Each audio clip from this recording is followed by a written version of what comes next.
मुलांनो, आज मी तुम्हाला एक अतिशय सुंदर आणि रोमांचक गोष्ट सांगणार आहे. महिषासुर मर्दिनीची कथा. ही कथा आहे देवी दुर्गा मातेच्या शौर्याची. चला तर मग सुरू करूया. पूर्वी एक राक्षस होता. त्याचं नाव होता महिषासुर. तो जादुई होता.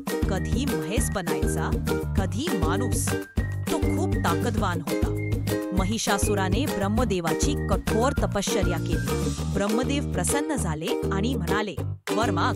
महिषासुर म्हणाला, माझा वध देवदानव किंवा पुरुषांनी कधीच होऊ नये. ब्रह्मदेव म्हणाले, तुझा वरदान पूर्ण होईल, पण लक्षात ठेव, तुझा वध एका स्त्रीच्या हातून होईल. महिषासुराला वाटलं, स्त्रिया कधीच मला हरवू शकत नाही, आणि त्याने वरदान स्वीकारलं. वरदान मिळाल्यानंतर महिषासुराने खूप दादागिरी सुरू केली.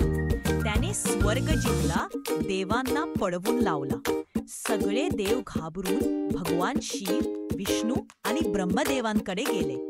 तेव्हा देवांचा राग आणि तेज एकत्र आले आणि प्रकट झाली एक सुंदर, तेजस्वी दिव्य स्त्री, देवी दुर्गा. देवांनी देवीला आपापली शस्त्र दिली. शिवाने त्रिशूल दिला, विष्णूंनी सुदर्शन चक्र दिलं, इंद्राने वज्र दिलं आणि अनेक देवांनी आपल्या शस्त्रांनी देवीला सज्ज केलं.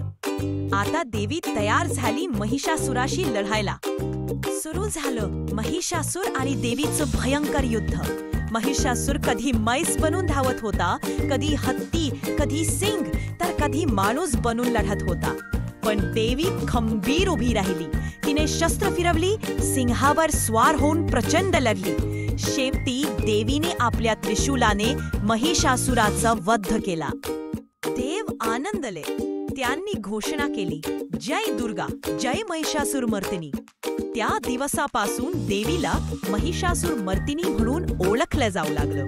आणि आजही आपण नवरात्री देवीची पूजा करून वैतावर विजय साजरा करतो. मुलांनो, या कथेतून आपल्याला काय शिकायला मिळतं? वाईटपणा कितीही मोठा असो, शेवटी चांगुलपणाचा विजय होतो. ही गोष्ट आवडली असेल तर लक्षात ठेवा, सत्य आणि धैर्य नेहमीच जिंकतात. जय माता दी.